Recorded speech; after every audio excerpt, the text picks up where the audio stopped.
dunidana waxaan u sheegnay up to 93 ilaa maanta in rajo wanaagsan Soomaaliland ay ka jirto habeenaya maalin walba cid cadowga Soomaaliland ama gudaha jooga ama dibadda jooga fariin kasta oo qaldan oo uu qarankan ka gudbiyo waxa noocaas anigu shaqo ku mali arinta noocaas ciidan kula socono iyo waxaan anagu shaqo ku leenahay ma dawladana waxaan u sheegaynaa malaha dawladana dadkeeda ma dhageysatay dawladuna iyada dalka u dawlade biciisa diireed la cunay war ilaahay ka yaabaa lay kuwa waa beelaha iyaga miyaanay ku jirin dadkan kale wax u dhiibaysaan wax ugu shubaysaan biyo waxa leenahay wadada guddiga abaaraha oo malaha miyigu bad u taqaanaanay beelahani way ka hagaajiyay wax dawladdu way ilcaamisay in la qabto waa qayb ka mid ah hadalka ka soo yeedhay badi madax dhaqameedka cuqaasha waxgaradka waayeelka aqoonyahanka dhalinyarada iyo labeenta beesha Muuse Dhariyo oo maanta kulan ku yeeshay magaalada Hargeysa kuwaas oo ka arrinsanayay isla markaasina ka hadlayay qodobo dhowr oo ay ka mid yihiin qiimaha maciishada iyo quutal daruuriga oo kor u kacay sicir barar saameyntiisa leh oo soo food saaray badi bulshada Soomaaliland abaaro baahsan oo saameyn ku yeeshay badi bulshada reer miyiga iyo warar ay been abuur ku tilmaameen oo ay sheegeen laga baahiyay beelahani xubnahan ayaa ugu horeyn xukuumadda Soomaaliland ku baaqay inay gargaarada ay u fidinayso dadka ay saameeyeen abaaruhu ay gaarsiiso dadkooda oo ay xuseen inaanay wali waxba ka gaadhin xukuumadda iyagoo sidoo kale isla xukuumadda ugu baaqay inay hoos u eegto sicir bararka dalka ka jira waxna ka qabato xubnahan iskugu jiray madax dhaqameedka cuqaasha waxgaradka waayeelka aqoonyahanka iyo dhalinyarada ayaa sidoo kale si adag uga hadlay shakhsiyaad kooban oo ay sheegeen in warar iyo xog aan sal iyo raad lahayn ay ka baahiyeen beelahani waxaana ay si wada jir ugu direen digniino iyo fariimo adag war ilaahay ka baryeena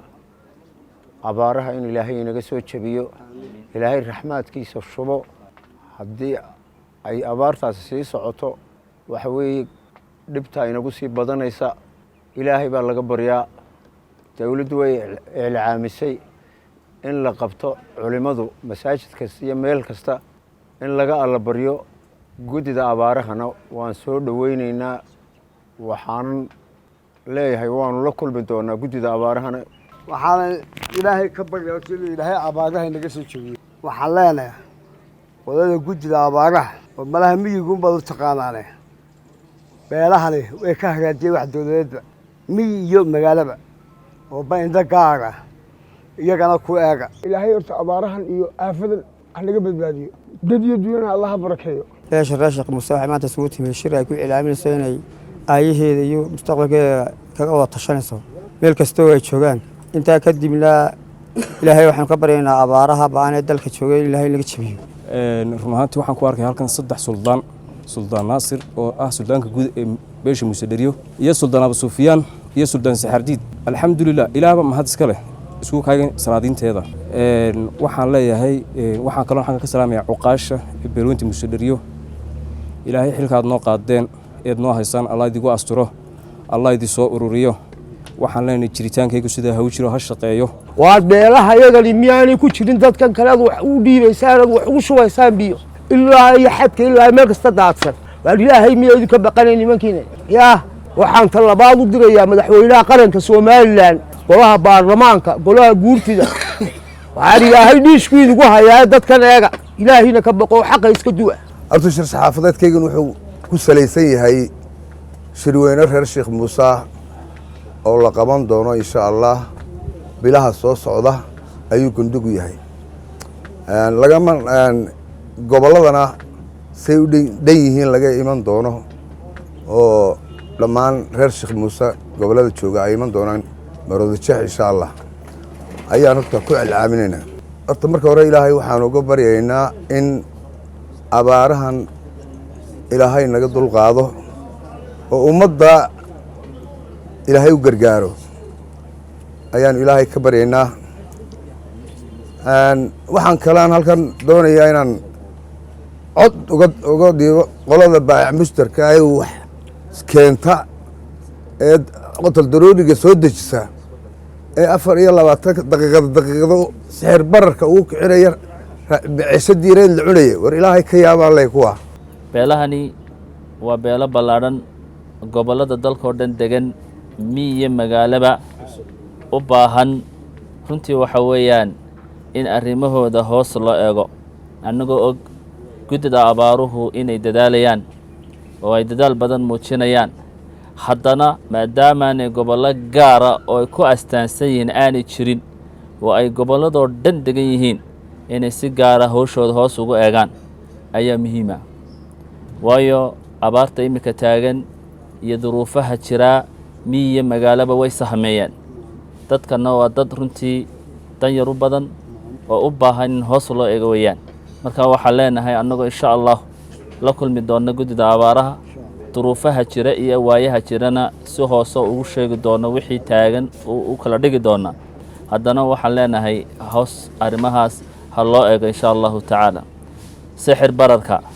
waxaan halkan baaqa uga dirayaa ganacsatadeenna war hadday dadku madhaan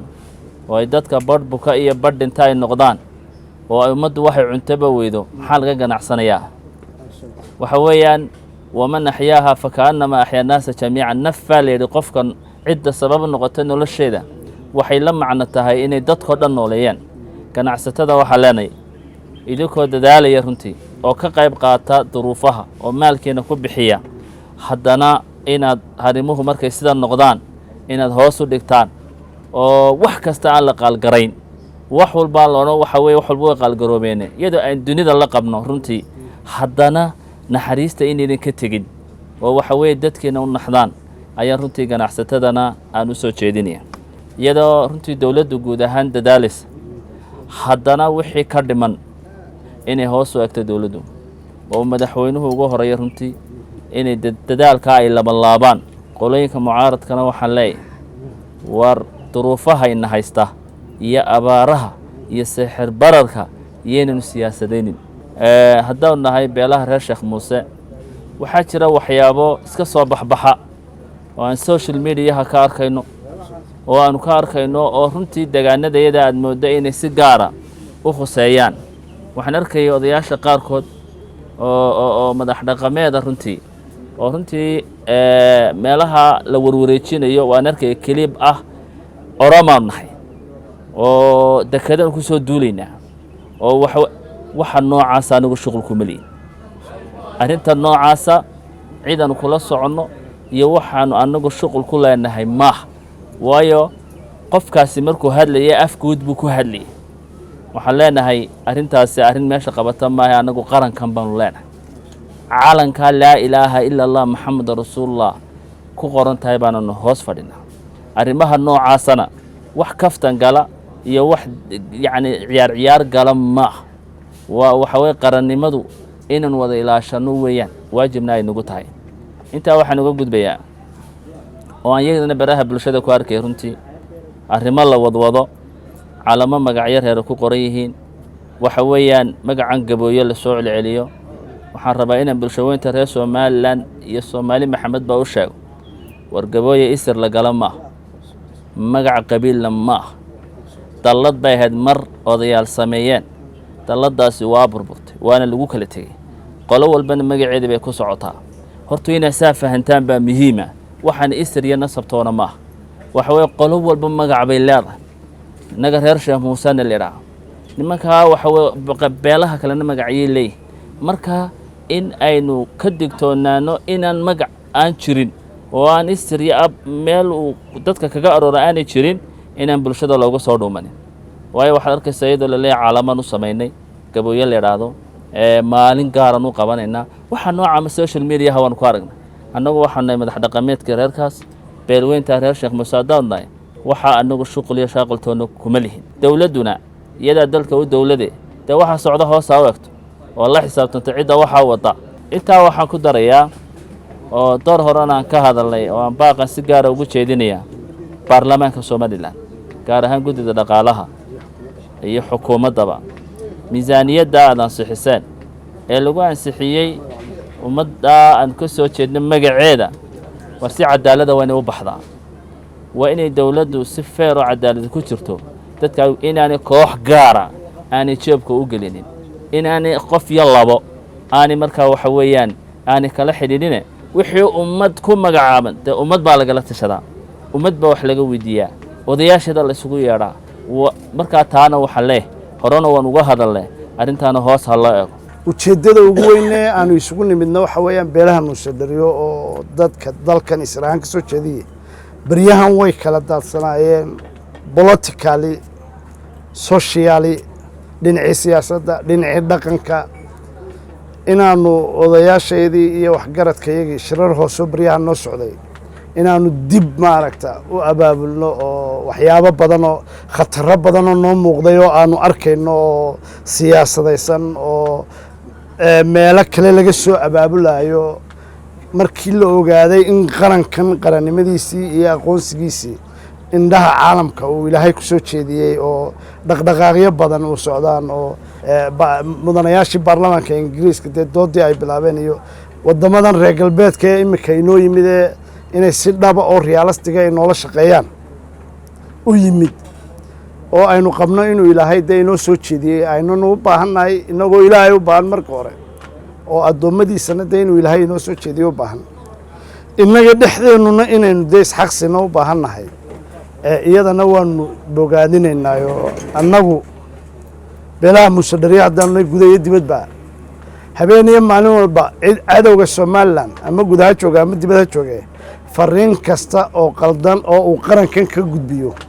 oo lagu adeegsanayo magaca uu sheegayo suldaanku iyo gabooye beel gabooye la yiraahdo ma jiro urur siyaasi ah oo weyn oo aanu doonaynay inaanu shanta Soomaaliyeed meel ka fadhiisano